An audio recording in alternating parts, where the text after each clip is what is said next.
Perhaps in every other game you play, your opponents are trying to pin your knights like this, across various different openings. Today we're gonna learn the most brutal way to punish that pin.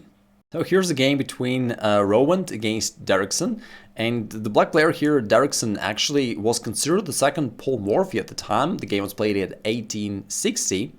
Unfortunately, he died early, but his games were really magnificent. So here let's see the way he used against that pin, and I actually loved it a lot. In fact, I recorded a couple of videos about the same pin. Some of them got over 1 million views, but I never thought about that particular way of using the fish and pole trap against this pin, and that's something. Okay, knight f3, knight c6, castles. So what do we usually do? I mean, we usually play pawn h6, trying to ask this bishop to make a decision on whether to take or to go back. But in this game, black had something else in mind. Black played bishop g4, put in this kind of counter pin, and as white played h3, black just ignored this move completely, and instead played pawn h5. I mean, this kind of a sacrifice is known in other openings, but usually black does not use it against the bishop g5 thing. So here black uses it as a counter pin, which is funny, and then just gives up this bishop, which is a highly creative thing. So what's the point? Well, after this trade, this opens up the rook, and it potentially gives black a checkmating attack, because now all what black has to do is to somehow double his heavy pieces along the h-file. And if black finds the way to somehow transfer this queen over the h-file, there's going to be the checkmate in one, right? So that's basically the plan for black. Also, right now, this knight is hanging. White got to do something about that. In the game, he played knight h2. And here, Derrickson played pawn to g3, which is a great move, given the fact that this king is pinned, the pawn is pinned by the bishop, so g3 is an absolutely good idea. But in some other situation, if the move g3 does not work, there's another thing you can use in similar situations. Remember, we want to double up our heavy pieces across the h-file. So you can go rook h5 and win a tempo by attacking this bishop. Also, kind of encouraging white to trade here, because after this exchange, on the next move you're going to bring the queen to the h-file one way or the other, and the game is over. So let's say knight g4, queen h4, and the game is over. So rook h5 could be a very strong maneuver. Anyway, in the game he played pawn to g3, which is also strong.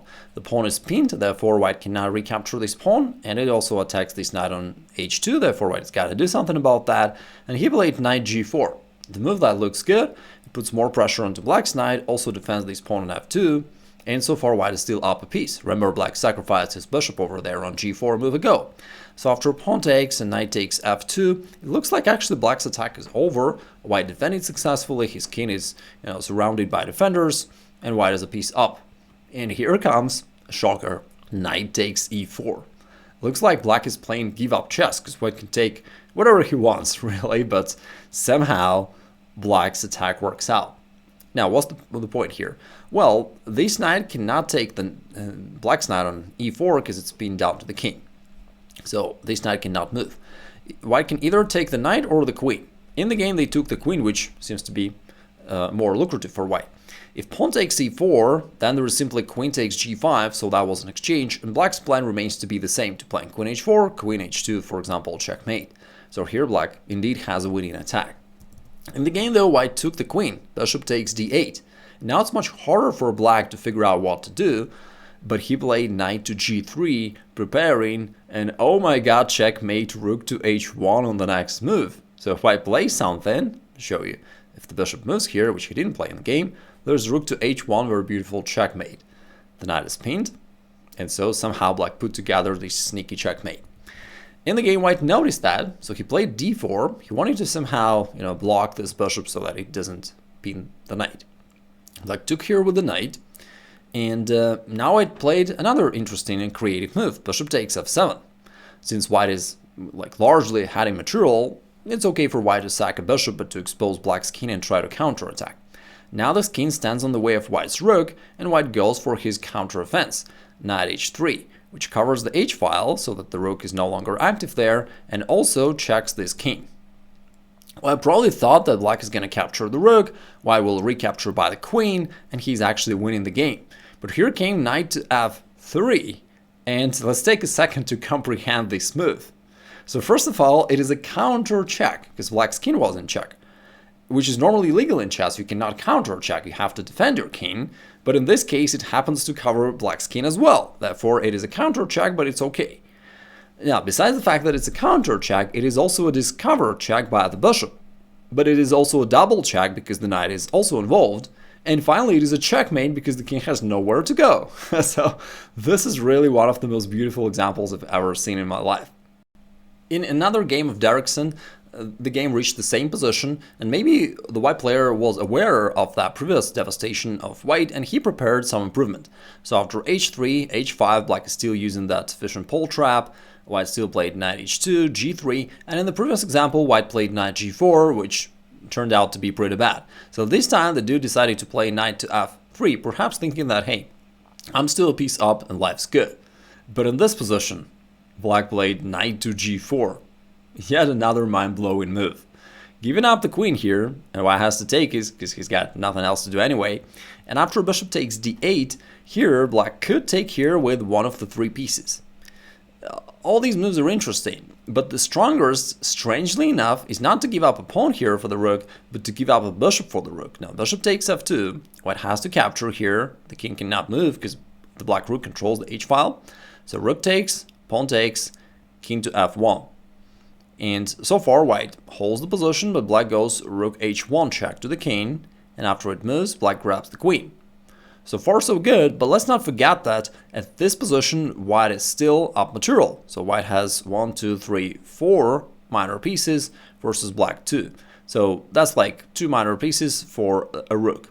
So the game actually is still complicated.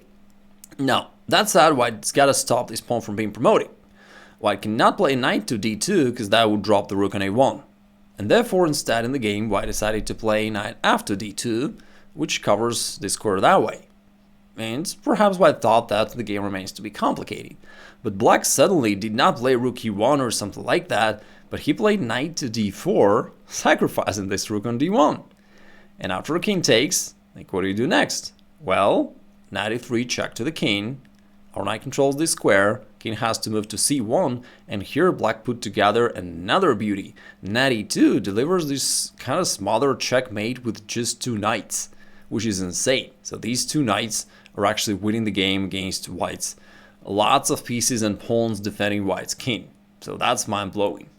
And here's a little quiz for you. That's the only puzzle that was composed by the same player, Derrickson. It is white to play and it's checkmate in 2.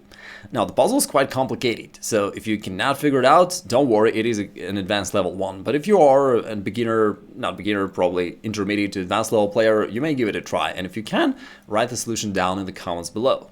Derrickson clearly had potential to become one of the best players of his time, but unfortunately he died young from fever.